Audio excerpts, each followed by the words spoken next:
need to become radically selfish so that I could recover myself because I had lost myself in relationships and parenting and my career and everything. And I was chronically stressed that led to burnout and led to a diagnosis of premature ovarian failure at 30. If I continue down this path, and now that I've had this diagnosis, it early menopause is like regular menopause can lead to bone density issues, heart issues, stroke. I'm like, I can't let stress kill me, and I can't let these people kill me. Mothers and our mothers' have been given the same script and narrative that we are only useful if we are performing some type of labor, if we are caretaking, if we are sacrificing our very life and our health for the good of the community or the family or the relationship. And so we getting pulling ourselves out of that feels like betrayal in a sense. Religion keeps us bound and keeps us guilty. I often say that your success should not cost you your sanity, right? But we were brought here for a very particular reason, which was to work nonstop, no excuse until you fall out, literally, right? But then there's that other side of it that when you hear these quotes about self care being an act of political warfare and rest is resistance, all of those things are true. And that's the other side of this conversation that it is so radical. It is so different and a critique of what we have been taught, right? It gives us a lot of power, I think, to say that no, I am not going to work for everyone else, right, to the point of my own exhaustion and detriment.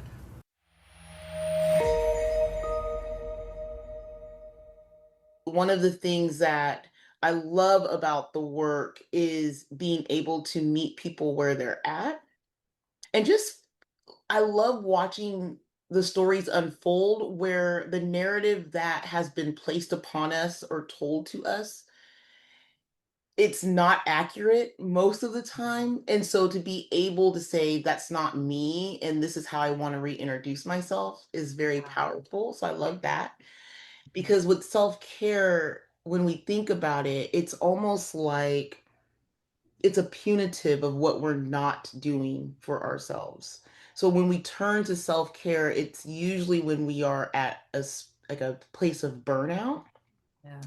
And so the idea is you got to give yourself self-care. And it's the systems that we operate in, all the massages and all of the like pedicures, it's not going to now miraculously make you de-stressed, and it's not going to calm your nervous system. And I truly believe in soul care. Like, how do we care for our souls before it's not self, right? It's about our soul. I earned a PhD in conflict resolution. It was during that time that I realized that a lot of the issues that we have tend to start with the internal issues that we have within ourselves. As Black women, we do too much. We really do. And it's no fault of our own. And maybe it kind of is because I feel like society has kind of taught us that, especially with social media, we need to be over functioning. If you don't have 17 side hustles going on, what are you doing with your life? As opposed to taking a break, pausing, reflecting, and finding out what really fuels us, as opposed to what we're being told should fuel us, or this is what our focus should be on. I think for me, it's believing that, in my experience, is believing that rest has to be earned as opposed to rest being deserved. Because we are spiritual beings having a human experience, and our spirits, our souls are crying out for you to just stop, rest, slow down, and give yourself a break.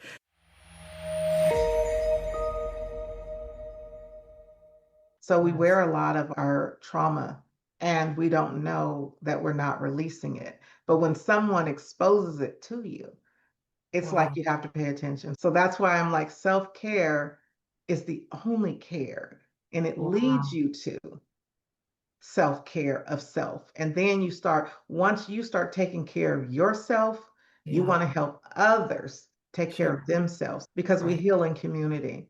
Yes. So the one thing that I want Black women to remember as they continue caring for themselves, their families, their work, and their dreams is that we heal in community. And we are the culture.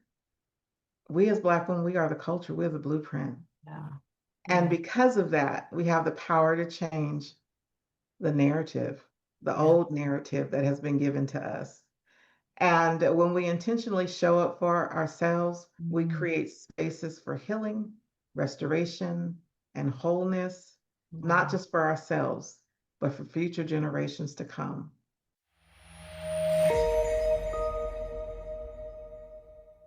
Like for me, the self-care is paying attention to yourself before stress, exhaustion, or burnout becomes the only thing that's not getting your attention. And I realized at that moment, the way I was seeing achievement and success, it did not incorporate my well-being. And that also taught me that functioning and feeling well is not the same thing. In order for me to do all of these things, I have to take care of me. In order for me to take care of folks, for me to remain dependable, for me to meet my own goals, my wellness has to be a priority for all of this other stuff to happen. Repeat something I said earlier, and I would want whoever's listening to repeat this with me. My wellness is a priority. Your self-care is not something that you need to wait until the 101 things and 5011 things you got going on needs to take place. You come first. You come first.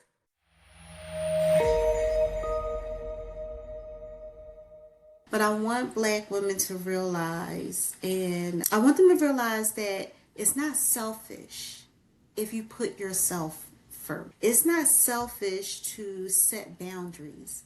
It's not selfish to invest in your own growth, right? So how about you just put yourself first for once and see how it feels. Now, it may be uncomfortable if it's the first time that you do it.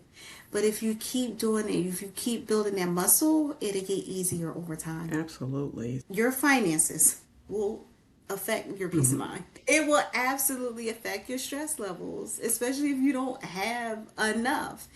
And it will affect our ability to thrive. So if you don't have enough money, you're constantly in survival mode. You're just trying to make it through the day and you're unable to see long term.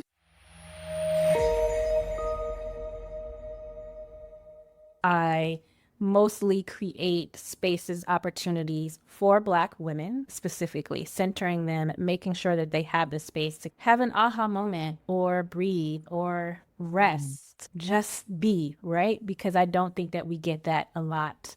And so Holistry really is a love letter to Black women.